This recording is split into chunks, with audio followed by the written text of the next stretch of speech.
Baik, kita akan membuka Alkitab kita di dalam kitab Yosua pasal yang ketiga.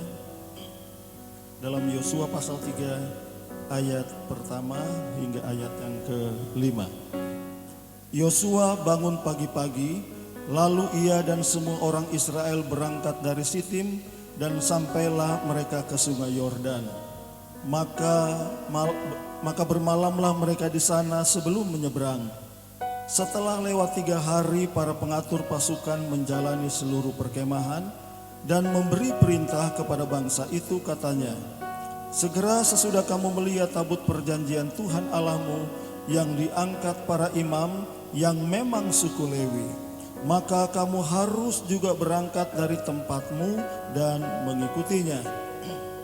Hanya antara kamu dan tabut itu harus ada jarak kira-kira 2000 hasta panjangnya.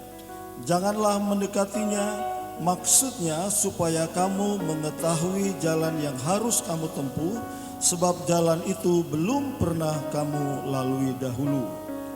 Berkatalah Yosua kepada bangsa itu, kuduskanlah dirimu, sebab besok Tuhan akan melakukan perbuatan yang ajaib di antara kamu. Saya akan baca di dalam ayat yang keempat. Hanya antara kamu dan tabut itu harus ada jarak kira-kira 2000 hasta panjangnya. Janganlah mendekatinya, maksudnya supaya kamu mengetahui jalan yang harus kamu tempuh, sebab jalan itu belum pernah kamu lalui dahulu. Puji Tuhan. Saudara, kisah Yosua merupakan kisah di mana bangsa Israel di bawah kepemimpinan Yosua sampai di negeri yang dijanjikan oleh Tuhan. Sesungguhnya kisah yang terjadi atau yang dicatat di dalam kitab Yosua bukanlah kisah yang berdiri sendiri, melainkan kisah yang menceritakan kepada kita bagaimana janji Allah itu digenapi. Alkitab atau kitab suci kita disebut sebagai perjanjian lama dan disebut juga sebagai perjanjian baru. Satu kitab dengan 2 perjanjian. Perjanjian lama bukan berarti perjanjian usang, perjanjian yang tidak berlaku lagi. Disebut sebagai perjanjian lama karena kitab perjanjian lama menceritakan, menarasikan kepada kita bagaimana perjanjian yang dibuat oleh Allah kepada manusia berproses, dimulai dan dilatar belakangi sebagaimana yang digambarkan di dalam perjanjian lama, dan bagaimana kemudian janji itu berproses, janji itu berjalan secara bertahap digenapi, dan puncak dari seluruh yang dijanjikan oleh Tuhan dalam perjanjian lama digenapi di dalam perjanjian baru. Allah di dalam kedaulatannya, di dalam kehendak bebasnya membuat perjanjian dengan manusia. Sekalipun Allah tidak berkewajiban dan berkeharusan untuk membuat perjanjian dengan manusia yang berdosa, tetapi Allah dalam kemurahan hatinya, di dalam kehendak bebasnya mengikatkan dirinya dengan ucapan yang disebut dengan perjanjian. Ketika seseorang berjanji, maka dia berkewajiban untuk memenuhi dan menggenapi janjinya. Demikian Allah telah berjanji kepada manusia mulai dari kitab Kejadian pasal 3 ayat 15 yang merupakan janji bersifat universal, di mana manusia yang sudah jatuh di dalam dosa, dalam rencana dan kehendak dan belas kasihan Allah berjanji kepada dirinya sendiri bahwa dia akan mengirimkan seorang juru selamat untuk menyelamatkan manusia. Kejadian 3 ayat 15 sering disebut sebagai proton evangelion, artinya Injil yang pertama. Itulah Injil yang pertama, janji Allah yang pertama yang dibuat ketika manusia jatuh di dalam dosa, bahwa Allah dalam kehendak bebasnya, dalam kemurahan hatinya, dia berjanji akan menyelamatkan manusia. Nah, Yosua pasal 3 merupakan kelanjutan dari apa yang dijanjikan oleh Tuhan. Mulai dari kitab Kejadian pasal 3 ayat 15 dan berlanjut sampai dengan Kejadian pasal 12, di mana Allah berjanji bahwa melalui Abraham semua kaum di muka bumi Janji itu tidak hanya semata-mata dibuat oleh Allah untuk bangsa Israel, tetapi janji itu dibuat oleh Allah dengan perantaran Abraham supaya semua kaum di muka bumi. Kaum di muka bumi bukan hanya mereka yang hidup pada masa itu, tetapi manusia yang hidup pada masa sekarang dan manusia yang hidup pada masa yang akan datang. Kitab Galatia pasal 5 berkata bahwa karena kita ini adalah keturunan Abraham melalui Kristus, maka kita juga berhak menerima segala janji-janji Tuhan. Yosua pasal 3 merupakan penggenapan dari sebagian janji yang Allah buat kepada Abraham, bahwa melalui Abraham akan lahir sebuah bangsa yang besar, dan dari bangsa yang besar itu akan melahirkan sang juru selamat. Dimulai dari bangsa yang besar, Ishak melahirkan Yakub, melahirkan 12 suku Israel, sampai kemudian menjadi sebuah bangsa yang besar. Dan bangsa yang besar itu kemudian kita membaca di dalam kitab Keluaran, mereka berada di Mesir selama kurang lebih 400 tahun. Mereka hidup sebagai budak, mereka hidup sebagai bangsa yang terhina. Tapi kemudian bangsa itu berseru kepada Allah supaya Allah membebaskan. Keluaran pasal 1 dan pasal 3 menjelaskan kepada kita, ketika mereka berseru dan berteriak kepada Allah supaya mereka dibebaskan, firman Allah berkata, maka teringatlah Tuhan dengan perjanjian yang dibuatnya dengan Abraham, maka Allah mengutus Musa untuk membebaskan bangsa Israel. Allah membebaskan bangsa Israel bukan oleh karena bangsa Israel sebagai bangsa yang baik. Bahkan Alkitab berkata bangsa Israel adalah sebagai bangsa yang tegar tengkuk, tetapi Allah teringat pada perjanjiannya. Dia telah mengungkapkan dan mengikat dirinya dengan janji dan dalam sumpah kepada Abraham bahwa Abraham dan keturunannya akan menjadi sebuah bangsa yang besar. Dan dalam penggenapan janji Allah itu, maka Allah mengutus Musa, tetapi Musa gagal dan kemudian membangkitkan Yosua. Sebagai bagian dari penggenapan janji Tuhan.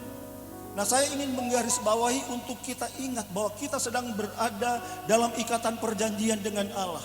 Perjanjian yang tidak bersyarat. Artinya Allah di dalam anugerah dan kesetiaannya telah berjanji kepada kita bahwa Dia akan mengirimkan seorang putra, dan itu telah digenapi, dan kita hidup di dalam anugerah dan kasih karunia-Nya. Dan kesetiaan Allah di dalam perjanjiannya tidak pernah dibatalkan oleh karena ketidaksetiaan kita. Janji Allah adalah setia. Nah, di dalam ayat ini Tuhan membuat sebuah perjanjian yang kemudian digenapi. Dan saya percaya kita juga sedang dalam perjalanan iman menikmati pengalaman di mana janji Allah digenapi. Sebelumnya kita lihat di dalam bagian ini ayat yang ketiga. Dan memberi perintah, maksudnya Yosua memberi perintah kepada bangsa itu, katanya, segera sesudah kamu melihat tabut perjanjian Tuhan Allahmu yang diangkat para imam yang memang suku Lewi, maka kamu harus juga berangkat dari tempatmu dan mengikutinya. Hanya antara kamu dan tabut itu harus ada jarak kira-kira 2000 hasta panjangnya. Janganlah mendekatinya, maksudnya supaya kamu mengetahui jalan yang harus kamu tempuh, sebab jalan itu belum pernah kamu lalui dahulu. Perhatikan ayat ini, supaya kamu mengetahui jalan yang harus kamu tempuh. Jalan menuju negeri yang dijanjikan oleh Tuhan, menuju pada penggenapan janji-janji Allah. Ayat selanjutnya berkata, sebab jalan itu belum pernah kamu lalui dahulu. Tuhan berfirman kepada Yosua, katakan kepada para imam-imam, angkatlah tabut itu. Boleh dapat gambaran tabut seperti apa? Angkatlah tabut itu. Nah, ini tabut. Angkatlah tabut itu dan biarkan para imam memikulnya atau memanggulnya. Dan apabila para imam telah memikul atau memanggul tabut itu dan mulai melangkahkan kakinya dan bergerak berjalan, maka seluruh bangsa Israel, di mana antara tabut dan bangsa Israel ada jarak, sehingga orang-orang Israel bisa melihat kepada tabut yang bergerak itu, maka kemana tabut itu bergerak, maka orang-orang Israel pun harus bergerak. Ketika tabut itu berhenti, maka orang Israel harus berhenti. Ketika tabut itu membelok ke kiri atau ke kanan, demikian juga orang-orang Israel harus ikut kemana arah tabut Tuhan. Dengan demikian perjalanan mereka ke tempat yang dijanjikan oleh Tuhan sangat ditentukan oleh tabut. Ketika mereka melawan pergerakan tabut, maka dipastikan mereka akan tidak pernah sampai atau mungkin mereka mengalami bencana di tengah-tengah perjalanan. Pandang kepada tabut, ikuti kemana tabut bergerak, kemana tabut bergerak, kamu harus terus-menerus mengikutinya dengan penuh kesetiaan. Apa yang dimaksudkan oleh ayat firman Tuhan berkaitan dengan mengikuti gerak tabut. Jaga jarak supaya kamu bisa melihat tabut itu. Ketika tabut itu bergerak, belok, kamu harus ikut belok. Saudara, tabut perjanjian diperintahkan oleh Tuhan kepada Musa untuk membuatnya berdasarkan desain dari Allah sendiri.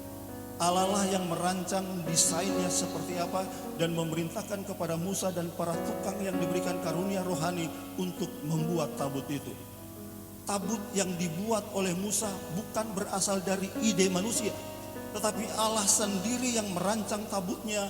Merancang tabut itu bentuknya seperti apa, bahannya seperti apa, siapa yang mengerjakannya dan bagaimana cara mengerjakannya, semua diatur oleh Allah.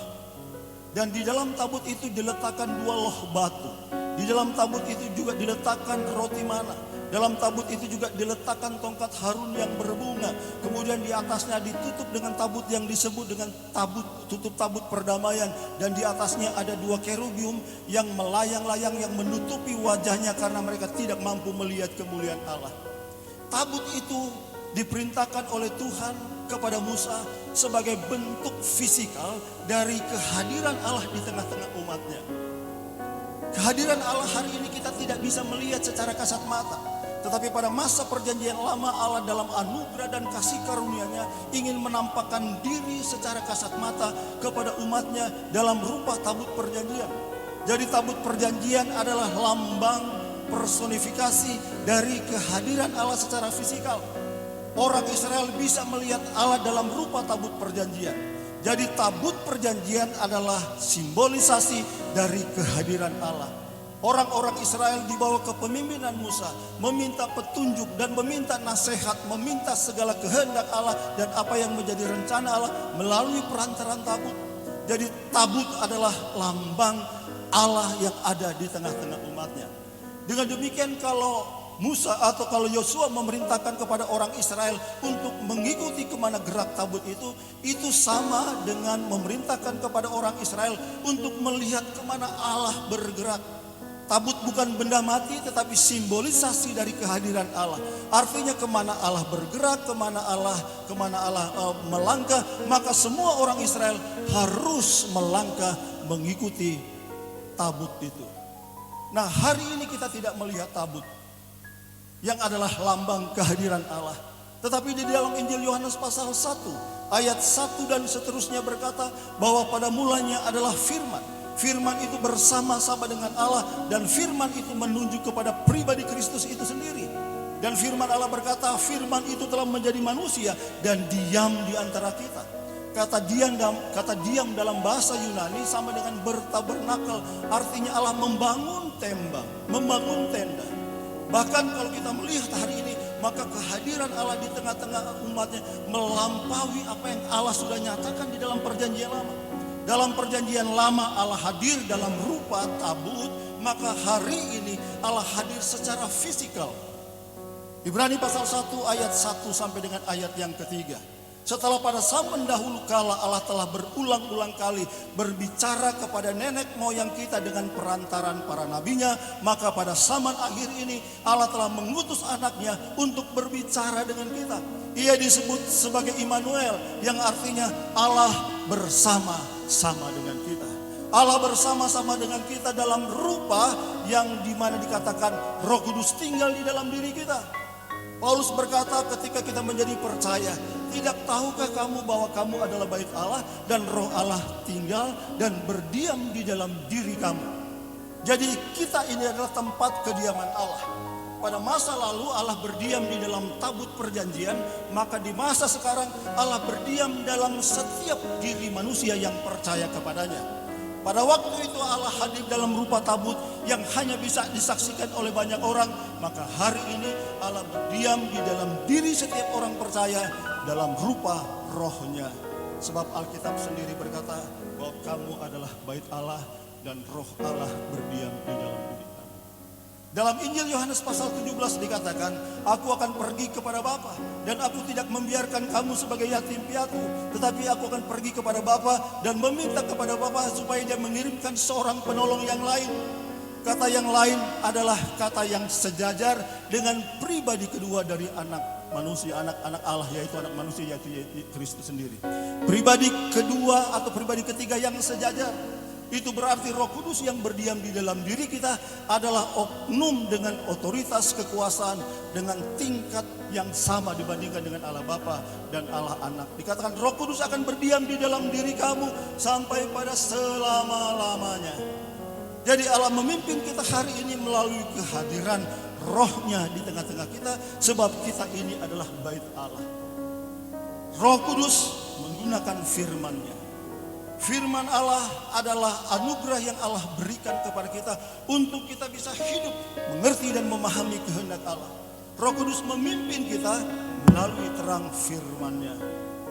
Alkitab berkata, segala yang diperbuat oleh Yesus telah dicatat di dalam kitab suci. Perjanjian lama sampai dengan perjanjian baru merupakan rangkuman apa yang menjadi kehendak Allah yang dibukukan. Dan melalui tuntunan Alkitab yang diterangi oleh Roh Kudus yang ada di dalam diri kita, seperti yang dikatakan oleh Yesus sendiri, Roh itu akan memimpin kamu pada kebenaran. Kebenaran yang dimaksud bukan kebenaran semata-mata firman Allah, tapi kebenaran yang adalah pribadi Kristus itu sendiri. Ada banyak kesaksian di mana orang membaca Alkitab, dan ketika Alkitab itu dibaca, Roh Kudus menerangi hati orang itu, dan orang itu kemudian mengalami perubahan.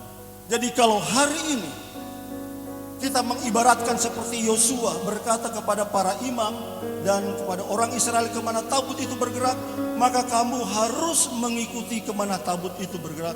Dan untuk hari ini seperti yang dikatakan oleh firman, apa yang dikatakan oleh firman, maka kamu harus mengikuti apa yang dikatakan oleh firman itu sendiri.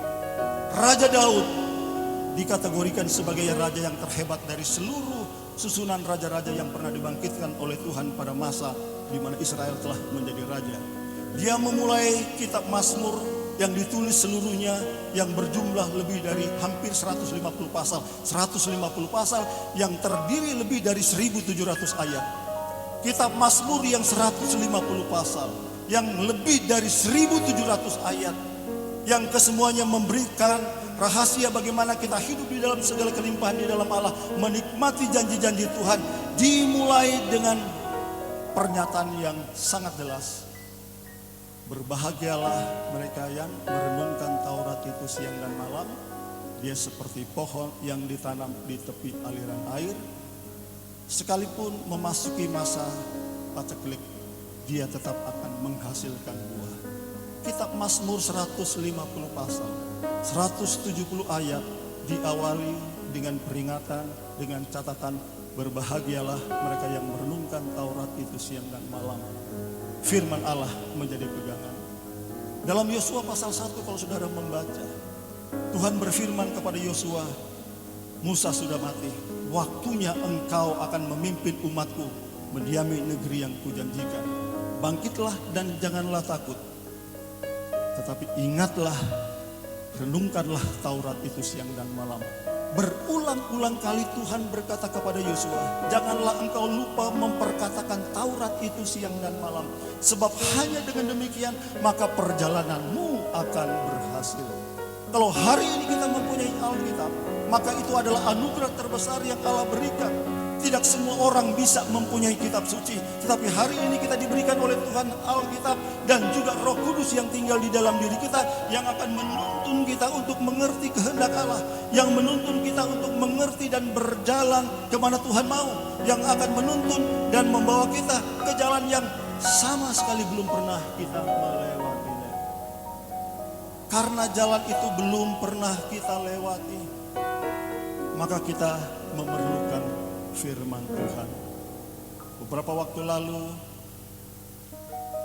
pada sekitar tahun berapa itu ketika tsunami besar terjadi di Aceh pada saat Natal, dan itu kan heboh semua, di mana-mana terjadi semacam ketakutan tentang adanya tsunami. Nah, waktu itu saya ada, dan kita pertama ibadah di Hotel Formosa. Itu pertama kali orang ibadah di Hotel Formosa. Kita ibadah jam 7 malam dan kita memakai lantai bawah. Ada pendeta tamu yang datang berkhotbah. Sementara dia berkhotbah, itu teman-teman di belakang jadi saksi. Sementara dia berkhotbah, terjadi gempa bumi yang sangat hebat, 7, skala Richter. Bayangan semua jemaat akan terjadi tsunami. Jadi kita di bawah, tiang-tiang itu bergoyang. Pendeta bilang, mari kita semua berdoa. Pendeta mulai memimpin doa. Dia buka mata sokosok di gereja. Semua berada di pinggir jalan, duduk-duduk. Mari jauh masuk, tidak berani masuk karena takut tsunami, dekat pantai semua. Jadi berakhirlah seperti itu. Dan malamnya itu pulang terjadi pemberitahuan bahwa akan terjadi tsunami, cepat-cepat kita pulang. Jalan-jalan penuh macet. Saya bawa mobil, diperintahkan mengikuti jalan sini. Saya bilang jalan itu tidak pernah kita lewat. Artinya jalan itu baru, kita buta dengan jalan itu. Apakah saya akan memutuskan ikut jalan itu?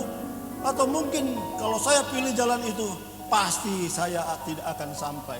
Saya lebih suka mengikuti jalan yang pernah saya lalui. Karena saya so hafal.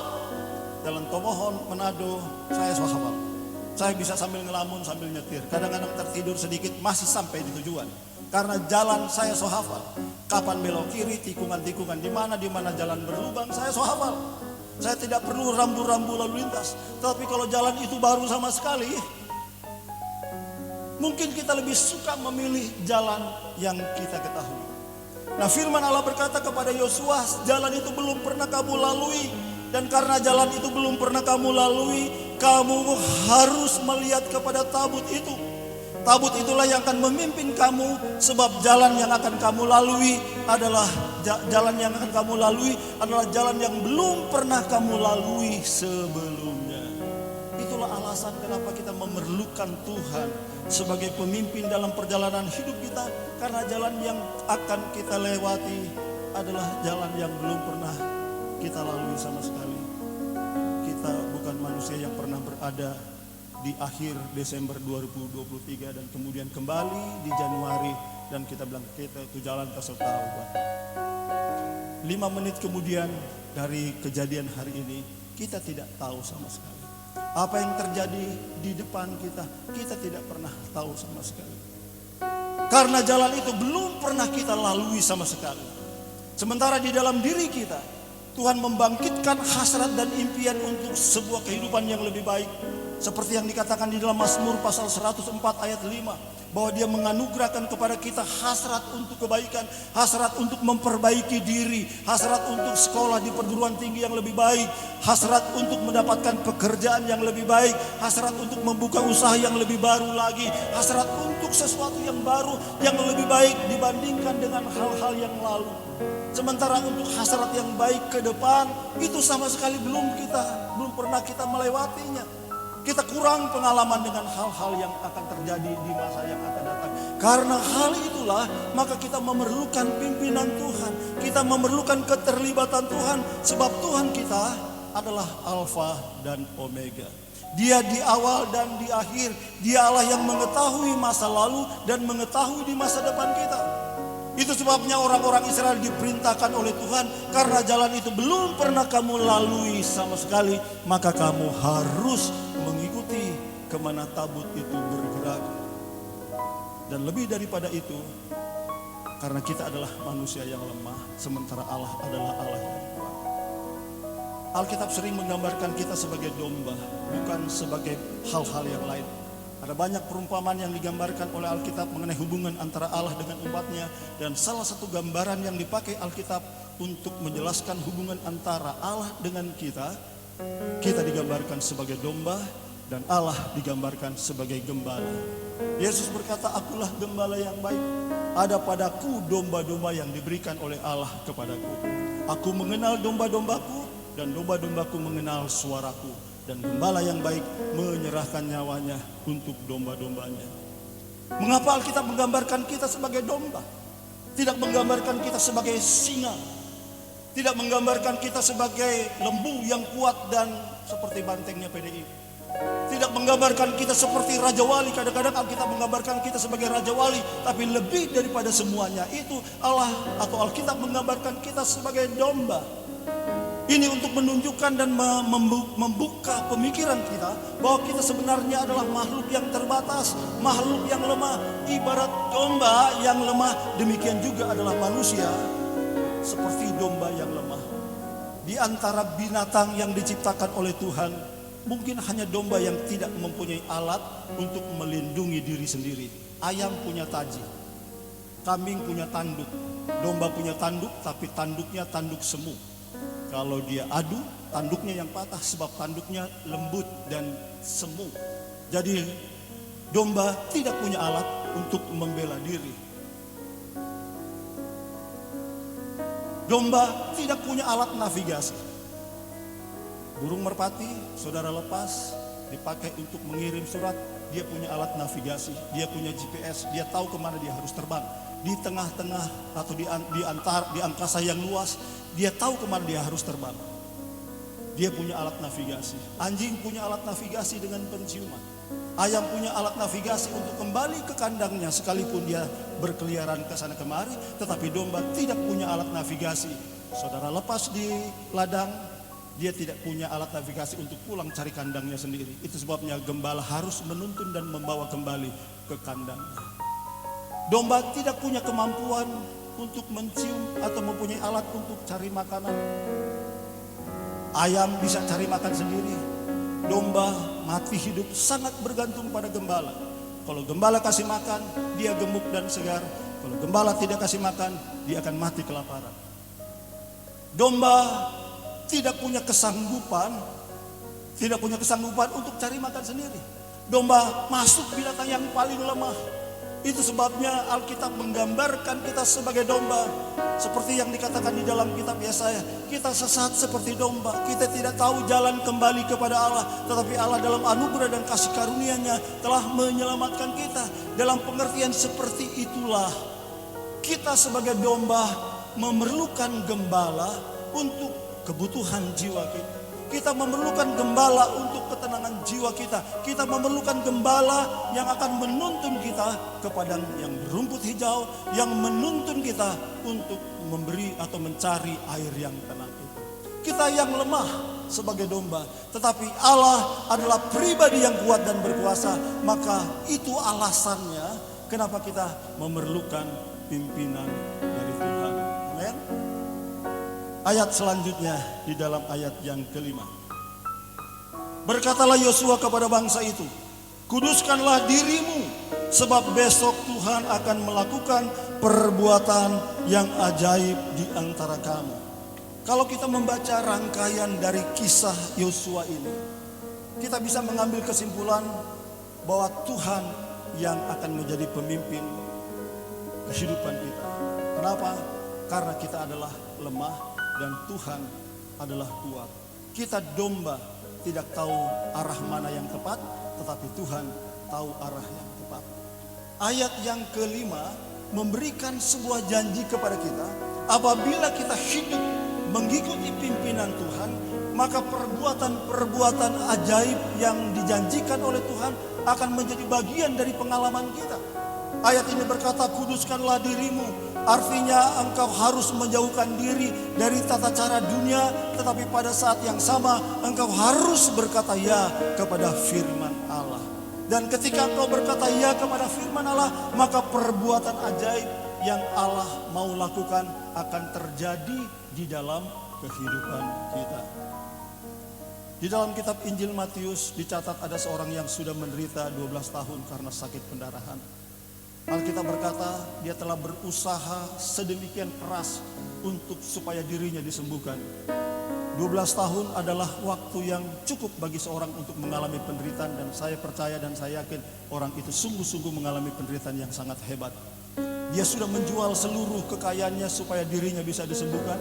tetapi keadaannya bukan tambah baik, tetapi keadaannya justru semakin buruk. Dia hidup di dalam kemiskinan karena hartanya habis dipakai untuk berobat. Dia hidup dalam pengucilan secara sosial, sebab orang yang menderita pendarahan menurut hukum Musa, dia harus diasingkan dan tidak boleh bergaul dengan orang banyak, sebab kenajisan yang ada di dalam dirinya bisa menajiskan orang banyak itu. Di dalam keadaannya yang terpuruk, Alkitab berkata dia telah mendengar tentang Yesus. Dia telah mendengar bahwa Yesus adalah Allah yang mengambil rupa menjadi manusia. Dia telah mendengar bahwa Yesus melakukan perbuatan-perbuatan ajaib. Apa yang dia dengar tentang Yesus dibangkitkan oleh Roh Kudus di dalam dirinya, sehingga menjadi sebuah keyakinan yang kuat dan kemudian mendorong dirinya untuk mencari Yesus. Firman Allah berkata dia memutuskan untuk mengikuti, mentaati apa yang dikatakan oleh Roh Kudus di dalam hatinya untuk mencari Yesus. Dia berkata, asal saja ku jama ujung juanya, maka aku akan mengalami kesembuhan. Keyakinan imannya terhadap apa yang diperbuat oleh Yesus membuat dia mengalami kesembuhan. Ada satu kisah lagi juga di dalam kitab Injil Lukas pasal yang kelima. Ayat pertama sampai dengan ayat yang kelima itu merupakan kisah di mana Yesus memulai pelayanannya dengan memanggil beberapa orang untuk menjadi murid-muridnya. Yesus sampai atau tiba di tepi Danau Galilea. Dan dia melihat di situ ada dua perahu, ada orang-orang yang sementara selesai mencari ikan, tetapi mereka tidak mendapat ikan dan mereka membersihkan jala-jala mereka. Di antara murid-murid atau di antara orang-orang di tepi pantai itu mereka belum menjadi murid Yesus, tetapi mereka adalah orang-orang biasa, nelayan-nelayan biasa. Dan Alkitab mencatat di antaranya adalah Simon. Simon baru selesai menjala ikan, tetapi tidak ada satu ekor pun yang didapatnya. Yesus mendekati Simon dan berkata kepada Simon, Simon, boleh tak pinjam anak perahu? Simon bilang, pakai aja. Jadi Simon memberikan perahunya untuk dipakai oleh Tuhan untuk berkhotbah. Maka Yesus naik ke atas perahu itu dan dia mulai mengajar kepada orang banyak. Alkitab tidak memberikan penjelasan kepada kita berapa lama Yesus menggunakan perahu itu. Tetapi Alkitab berkata setelah Yesus selesai mengajar orang banyak, dia kemudian berkata kepada Simon, Simon Petrus, tolaklah perahumu agak ke dalam dan kemudian tebarkan jalamu di sebelah kanan. Simon Petrus berkata kepada Tuhan, Tuhan, sudah sekian hari atau sudah satu malam, satu hari saya sudah bekerja keras untuk mencari ikan, tetapi tidak ada satu ekor ikan pun yang kudapat. Dan kemudian Simon melanjutkannya, tetapi karena engkau yang menyuruhnya. Tetapi karena engkau yang menyuruhnya, aku akan melakukannya. Jadi Simon mengikuti apa yang Tuhan perintahkan dan dia melemparkan jalannya. Dan Alkitab berkata ketika jala itu ditarik, jala itu penuh dengan ikan. Kuncinya adalah karena engkau yang menyuruhnya. Simon Petrus berdasarkan pengetahuannya gak mungkin lagi dapat ikan. Tetapi karena Tuhan yang menyuruhnya dan Petrus mengikuti apa yang Tuhan perintahkan, maka dia mendapatkan ikan yang berlimpah. Poin lainnya, saudara perhatikan di dalam kisah ini. Simon sedang menjala ikan, selesai tidak dapat ikan. Perahunya ditambatkan dan dia belum kenal Yesus. Yesus datang, Simon, kita pinjam perahu ya. Simon bilang, silahkan pakai itu. Setelah perahu itu selesai dipakai. Saya pernah punya pengalaman ada seorang pinjam mobil. Mobil itu baru saya cuci, bensin masih penuh, dan kemudian dia pinjam. Boleh kita pinjam? Oh silahkan pakai bro. Dia pakai, dikembalikan mobilnya, mobil tidak dicuci, bensinnya tinggal setengah. Terima kasih bro, Tuhan berkati. Oh terima kasih.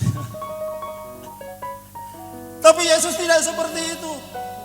Yesus tidak seperti manusia kebanyakan pinjam, terima kasih bro, so pakai, pergi ngeloyor begitu saja. Tetapi Tuhan Yesus tahu dia sudah pinjam perahunya Simon. Perahunya sudah dipakai beberapa jam. Mungkin perahu itu oleh Simon bisa dipakai untuk hal-hal yang lain, tetapi karena pada waktu itu Tuhan meminta dan meminjamnya, Petrus memberikan kepada Tuhan. Tuhan bukan seperti manusia umumnya, terima kasih, tapi Tuhan ingin membayar.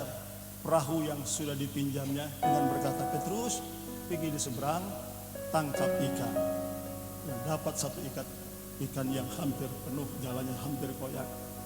Tadi saya cerita di Matuntas ada seorang gadis, saya sudah sebut tadi namanya Metal. Metal ini tinggal di depan rumah saya. Waktu kami pertama-tama tinggal di situ 1 atau 2 bulan, Metal dan orang tuanya pindah juga di depan rumah saya. Mereka belum bergereja, masih tidak bergereja kira-kira begitu. Jadi kita mulai dengan pendekatan adiknya yang bernama Olivia, kita bawa di gereja. Metalnya masih sembunyi-sembunyi di gereja, di rumahnya dan tidak mau pergi ke gereja. Akhirnya Metal ikut ke gereja dan kemudian beberapa waktu imannya semakin bertumbuh dan memberi diri dibaptis. Ketika dia memberi diri dibaptis, dia ingin pelayanan. Kesukaannya, hobinya adalah di bidang multimedia. Dia kelas 2, mamanya kasih belikan dia laptop. Waktu itu gereja saya punya laptop, rusak laptopnya yang dipakai secara terus menerus sampai dengan hari ini. Ada waktu di mana kemudian Metal selesai sekolah SMA dan dia berkeinginan untuk melanjutkan studinya. Saya tahu orang tuanya sangat susah, jualan ikan masak yang saya pikir secara ekonomi nggak mungkin untuk membiayai anak sekolah. Saya punya 2 anak, semuanya sekolah. Saya mengajukan beasiswa dengan cara begini, tidak dapat beasiswa sama sekali. Jadi harus bayar sendiri, bayar uang kos, bayar uang UKT, bayar kebutuhan. Ya, saya tahu mengerti bahwa untuk membiayai satu anak kuliah itu di perguruan tinggi tidak sedikit. Sementara kalau saya lihat ibunya rasanya nggak mungkin anak ini akan dapat sekolah atau dapat kuliah, tetapi anak ini berkeinginan untuk kuliah. Saya bilang, Metal, sekolah jauh pendeta ya. Sebab sekolah di Parakletos itu kamu dapat beasiswa gratis, makan tidur semuanya free. Jadi saya pikir sekolah jadi sekolah Alkitab. Dia bilang, oh enggak pastor, kita suka sekolah multimedia. Dia berkeinginan masuk di Unima di bidang multimedia atau informatika lah, kira-kira seperti itu. Jadi dia melamar, dia mencoba melamar dan seterusnya, akhirnya dapat. Dan pada waktu dia dapat, dia mencoba mencari beasiswa, dapat beasiswa, dia sekolah gratis. Dan lebih daripada itu kemudian dia dapat uang saku dari pemerintah. Dia dapat uang saku dari Jokowi melalui Tuhan, dari Tuhan gerakan Jokowi kasih. Uang kuliahnya 6 juta. Saya bilang kepada Metal, itulah harga yang Tuhan bayar. Ngana pe laptop, ngana Tuhan, ngana so kasih pinjam pak Tuhan, ngana pe diri, ngana so kasih pak Tuhan. Dan itulah harga yang Tuhan bayar untuk mengganti semuanya. Satu lagi, waktu MCM di Tomohon dibuka, pertama kita memakai tempat di rumahnya orang tuanya Pastor Melan. Kemudian pindah di satu tempat, Cisela baru beli rumah. Rumah itu belum ditinggali. Cisela bilang, pakai aja terang ke rumah. Jadi terang pakai rumahnya itu sebagai gereja MCM pertama kali jadi Tomohon. Sekian lama dipakai, kemudian terbelilah yang di Jalan Lingkar itu. Pada saat itu Cisela memulai usaha. Sampai Surabaya tahu. Dimulai dari situ saya pikir. Saya merasa dimulai dari situ. Rumahnya telah disediakan dan diberikan oleh Tuhan kepada Tuhan. Sepertinya Tuhan berkata kepada Simon, kita so pakai ngana pe perahu. Pergi bertolak, tangkap ikan. Tuhan berkata kepada Metal, ngana pe laptop aso pakai. Sekarang kita ganti. Isela ngana pe rumah aso pakai. Sekarang kita ganti dan itulah yang dialami oleh banyak orang. Alkitab berkata, kuduskanlah dirimu, Tuhan akan melakukan perbuatan ajaib bagimu. Percayalah bahwa di depan kita ada banyak perkara-perkara besar yang Tuhan mau sediakan bagi kita. Setiap mereka yang telah memberi diri apa yang mereka punya untuk Tuhan, dalam ketaatan mereka kepada firman Tuhan, Tuhan akan membalaskan semuanya. Amin.